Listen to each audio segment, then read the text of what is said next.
Hi, this is Paz from Pictures, Noise and Words, and today I'll be counting down my preferences for the 15 studio albums of Megadeth. Megadeth being my favourite band with Iron Maiden. Comes and goes depending on what kind of mood I'm in. We've got a lot to get through, so we'll start off with my bottom of the list, 15, and probably not a surprise for many people, as it's the bottom of a lot of people's list, and that is 1999's Risk album. And it was a risk. I think they got a middle of the road producer to go through it, and I think they themselves wanted to do something different, but like most bands that want to change, they tend to go a bit lighter. It wasn't very experimental, but this album's not without its merits. I think Prince of Darkness is pretty good.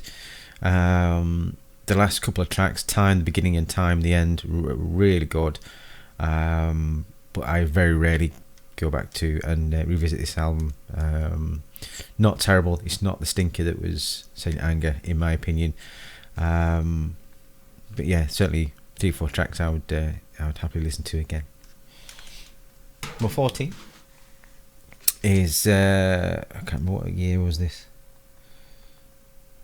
Super Collider, anyway.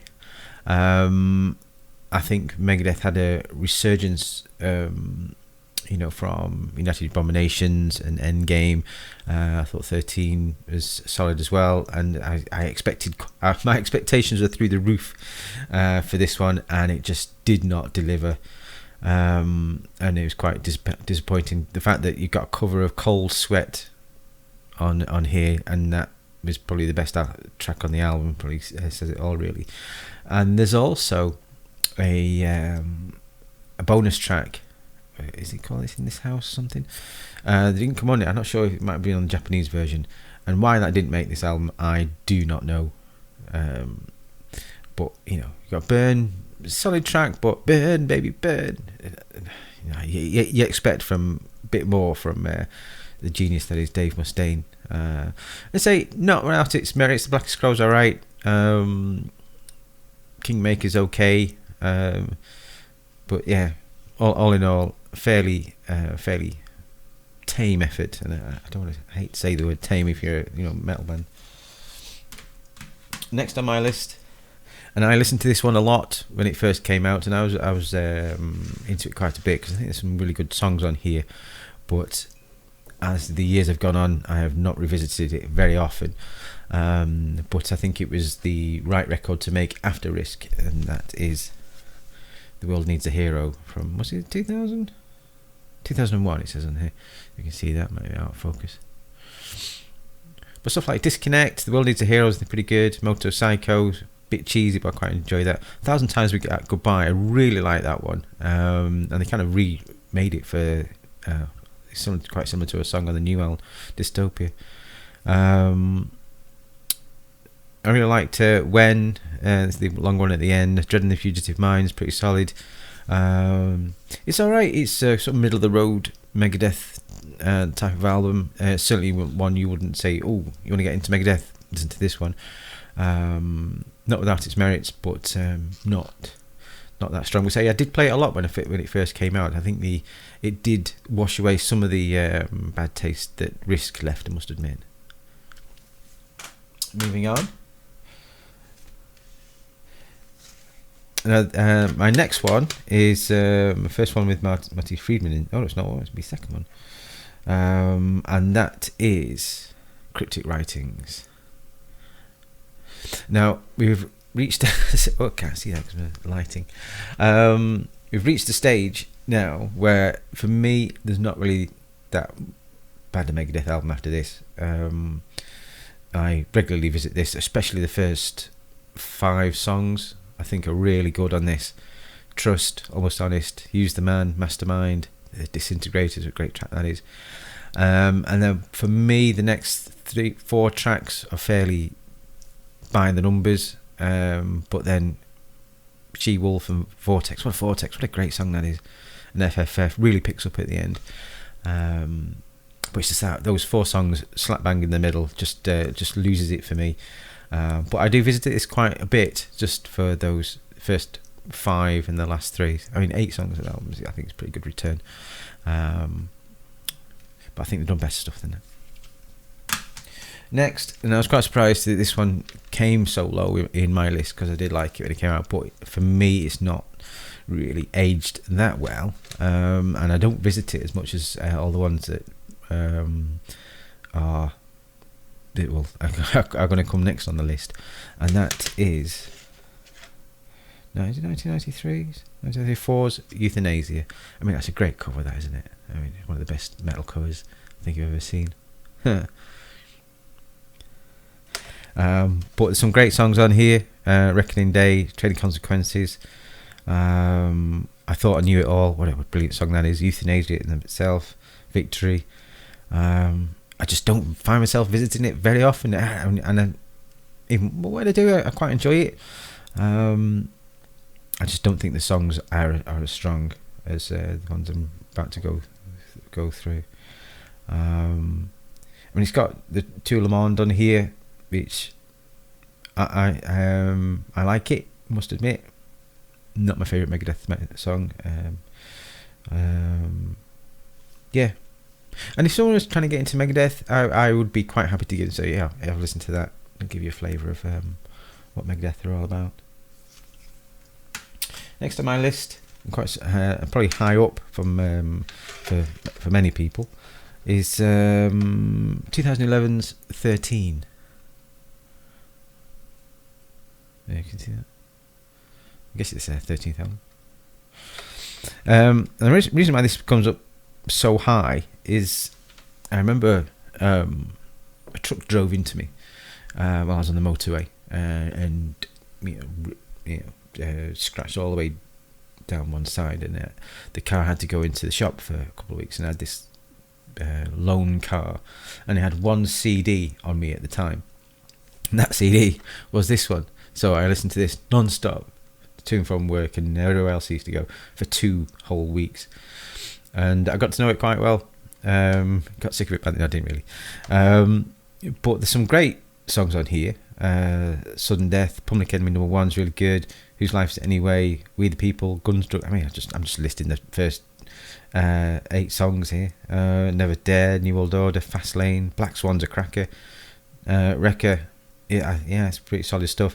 The only thing I would say is, if they'd swapped Never Dead around with Sudden Death, I think it probably would be higher on people's list, because I think Never Dead is a better opener than Sudden Death. Sudden Death sort of takes a while to get going, whereas Never Dead was a belting riff to kick your album off with. So I think the track listing probably spoils this one a little bit, but I was listening to it the other day, still thoroughly enjoyed it. So they've got 2 songs that they've done before on extras. Was it New World Order, I think it was, and Millennium of the Blind? My memory serves me right, might not. But I'd always wanted them to redo 99 Ways to Die, because that's just an immense song, and it's always a shame it's never appeared on an actual album. So I'd prefer a re-record of that, and perhaps a newer version of Breakout, which appeared as a bonus on Symphony of Destruction album. I think that would have bolstered this one. But solid stuff. Quite happy to give to a non-Megadeth fan saying, listen to that, it's got some cracking stuff on there. I'm going to need a sip of tea after that. More appropriate mug again. I have about 10 Iron Maiden mugs.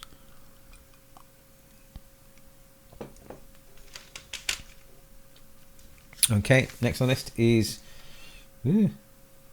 2007's United Abominations. And this also, for me, has the same issue as Cryptic Writings had. Great start to it, great finish, bits in the middle. I can take or leave, to be honest. Play for Blood, Blessed Are the Dead, I can take or leave, to be honest. Tout Le Monde re-record with Christina Scabbia from Lacuna Coil, who, in my opinion, brings nothing new to the table. So I've put this on my iPod and just taken that off. I think the original version is better. Production is better on there as well. But starting off with Sleepwalker's pretty good, and Washington is next. What a belting song! It's one of my top favourite Megadeth songs of all time. It's fantastic. Gears of War strong. But the last two, You're Dead and Burnt Ice, classic Megadeth. But I think the highlights on this overshadow the highlights on this, which is why it's slightly higher. It's not much between the two albums, I must admit. But I think I enjoy the highlights of United Abominations more than the highlights of 13. But say there's not much between. Next, I can't remember what number we're at, but never mind. This next one, I'd love to put it higher, but I can't. It's just the rest of the stuff higher than this is just immense. But this next one I also played to death, and still visit it quite a lot. It's from 2004, and this is the comeback album from Megadeth after, I think, Dave injured his arm and wasn't going to carry on Megadeth, and then going to do a solo album, but I think the record company said, "Oh, we're going to put Megadeth on it," and that's 2004's The System Has Failed. I mean, there are some belting tunes on here. Blackmail the Universe, Die Dead Enough, Kick the Chair. I mean, if you want 3 songs to open up your album, you can't go wrong with those 3. Any album. Scorpions fairly strong. Tears in the Vials, all right.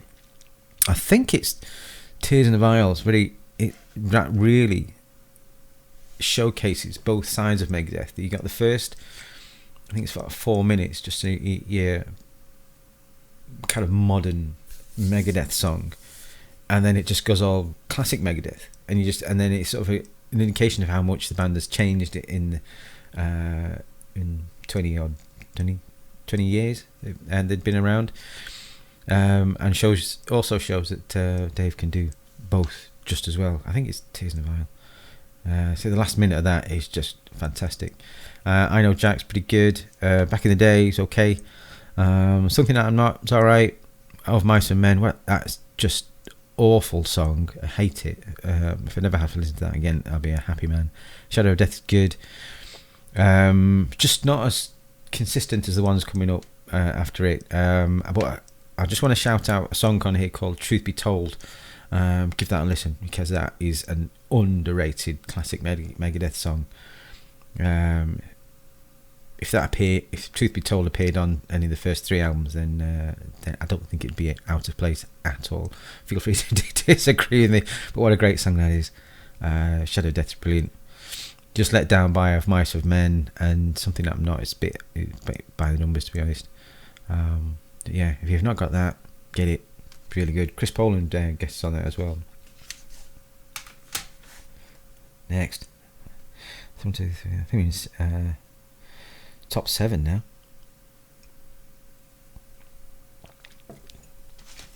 And we've got the latest one next, in 2016's Dystopia.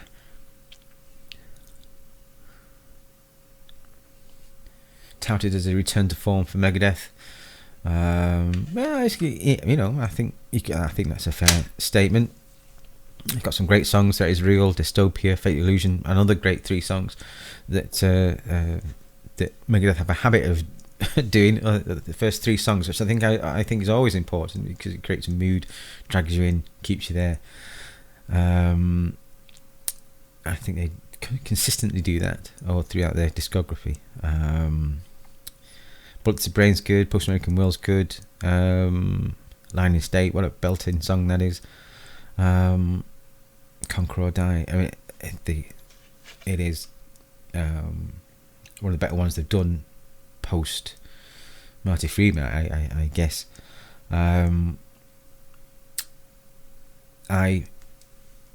think there's about 2 or 3 bonus tracks as well on Japanese versions or other versions of the album to make you buy it 3 times, something like that. But I managed to track those 3 songs down, and I think it probably would have benefited from I think it's a song called My Last Wish or something, or My Dying Wish. I stuck that on the end, in between, after The Emperor and before Foreign Policy, and I think it would have completed the album better for me. But throughout, a truly great modern Megadeth album. If you have not heard it, get it now. Line in State, what a great song that is.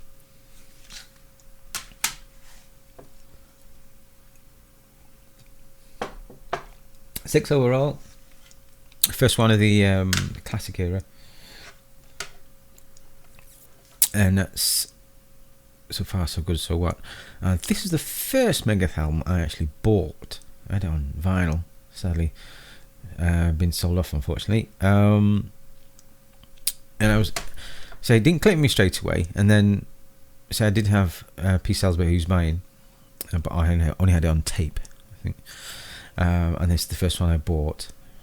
Because I liked... what's the song there? Mary Jane. I think I saw that on the telly. I thought, oh, that's quite good. I'll get the album. And... opening Into the Lungs of Hell, brilliant. Set the World Afire, brilliant. Anarchy in the UK, I could take or leave that. Mary Jane, brilliant. But it was the song 502 that really solidified Megadeth is my next favourite band after Iron Maiden. I still love that song to this day. The attitude in it and dimensional break on it, it's just fantastic. In My Darkest Hours, obviously, a classic. Liars, brilliant. I mean, it's all fantastic, and interestingly enough, they were, I think Dave Mustaine remastered all the Megadeth back catalogue, and the remastered version of this I thought was awful, because you can hear a lot more than's actually in the mix. A lot of keyboards come up, and 502 is changed for the worse, in my opinion. Into the Lungs of Hell just seemed to have some keyboards or some kind of stuff that cut through more, and didn't like it at all. Stick with the original, in my opinion. If you can still get the original one, avoid the remaster one of this one. Into the top five. I think I might have been told a bit of a pork here. You say Dystopia is my favourite post Friedman album. I was forgetting Endgame, which comes next as my fifth favourite. You see that? Actually, put it in front of my jumper. This really was a step up from United Abominations, and the songs are great. There's so many solos on it. I think I counted about 30 odd solos in the first two songs alone. I'm not joking, a bit exaggeration, but Dialectic Chaos, This Day We Fight, Modern Megadeth Classic, 44 minutes, brilliant. 1320, what a great song that is. And it's only till you got to like song 10 that I think you find your first weaker song. I mean, I like it all.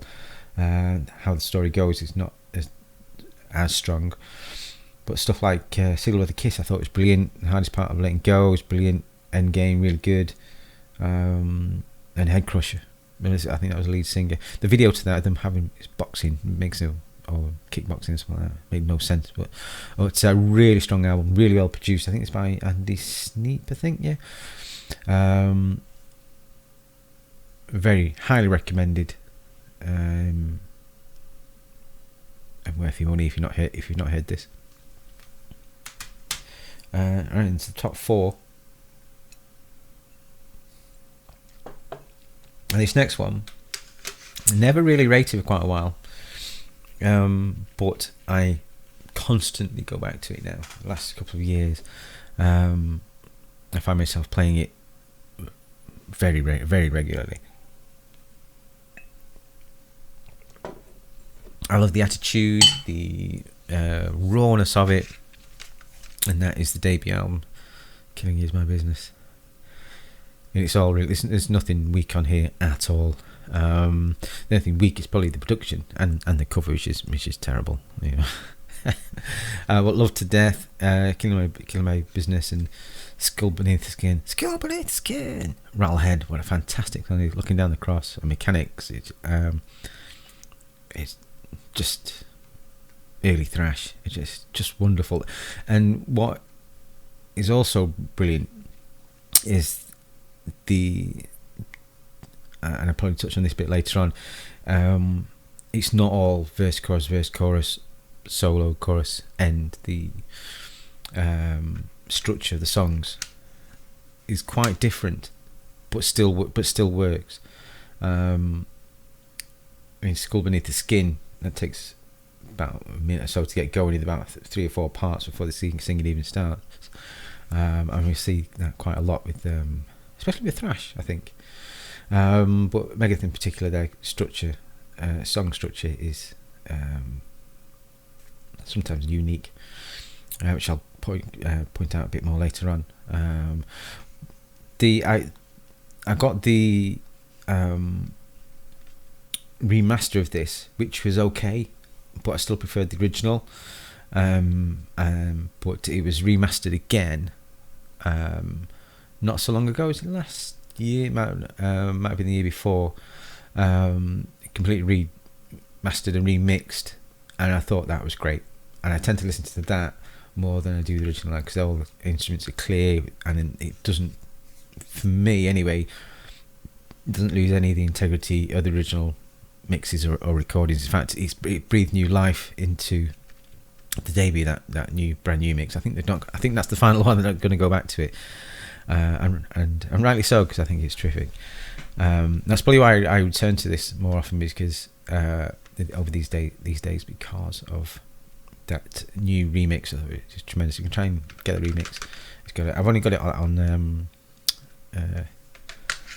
digital version. I've not got the actual physical one. Yeah, Megadeth. Top 3. Remember, we are talking class metal. This is as good as it gets for me. And third is it 1990s? No, 1992? Symphony of Destruction.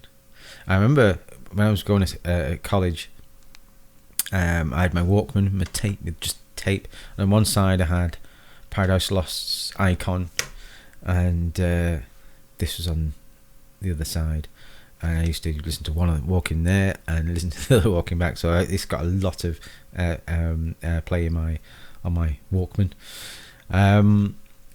Probably one of the reasons why I don't visit this as often, because I've played it out so much earlier. I've heard it so many times, but when I do play it, I still really enjoy it. Skin of My Teeth, just brilliant. Symphony Destruction, it's classic. I mean, it's just hit after hit, isn't it? Architecture of Aggression, Foreclosure of a Dream, Sweating Bullets, This Is My Life, Countdown to Extinction, High Speed Dirt, underrated Megadeth belter that is. Cyclotron's Quality. It's only Captive Honor that I think, I could happily not listen to that again, but Ashes in Your Mouth really picks it up for the end. Really good album, and accessible too. It wasn't the musical. It didn't have the musical gymnastics of the one that prior to this, but it still had enough in it to please all Megadeth fans and gain a lot of Megadeth fans in at the same time. Highly recommended. Okay, top 2. Now, I've seen quite a few Megadeth ranking videos, and these two are fairly interchangeable. In fact, the top 3 are fairly interchangeable, but I will go with 86's Peace Sells, where he's buying. Yes, this album finally clicked with me. I think I couldn't get past Devil's Island. I'm still not a big fan of that song, but I've come to warm to it. But when I used to have it on the tape, I used to listen to the first 3 songs, which I think are as good as metal gets. And then Devil's Island, just wasn't a big fan of that, so I never really got past that until later on. But when you do, Black Friday, Bad Omen, My Last Words are 3 fantastic metal tracks. I ain't superstitious, can live without that, to be honest.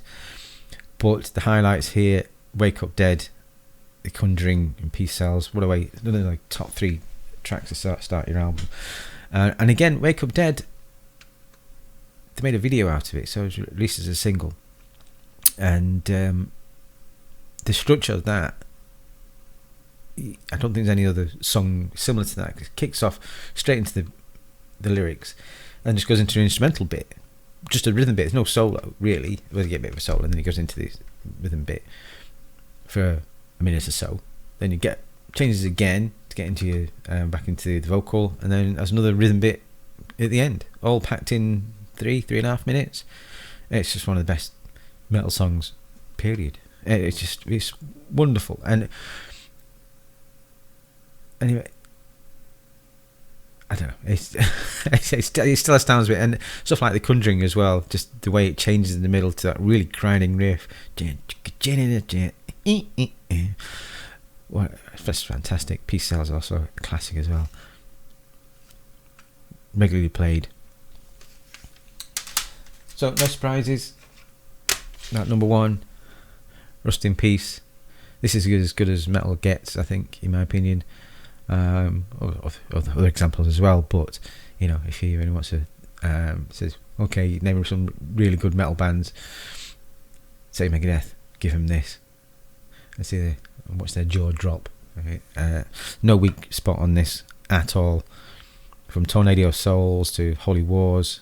Holy Wars probably my favourite Megadeth song. Hangar 18, Take No Prisoners. Well, I mean, Holy Wars, Hangar 18, Take No Prisoners. I mean, that's the some of the top 3 tracks to open up your album. It's fast, it's uncompromising, no room for ballads or anything, any of that nonsense. It's just, it comes at you with some amazing guitar work, musicianship. Yeah, Dave Mustaine on top of his game, and with some musicians here that are also the best in their field. Wonderful stuff. So there you have it, my ranking of the Megadeth discography. Yeah, thanks for watching this far. Any discussions down below, please do. I'll read them, try and respond if I can. See you now.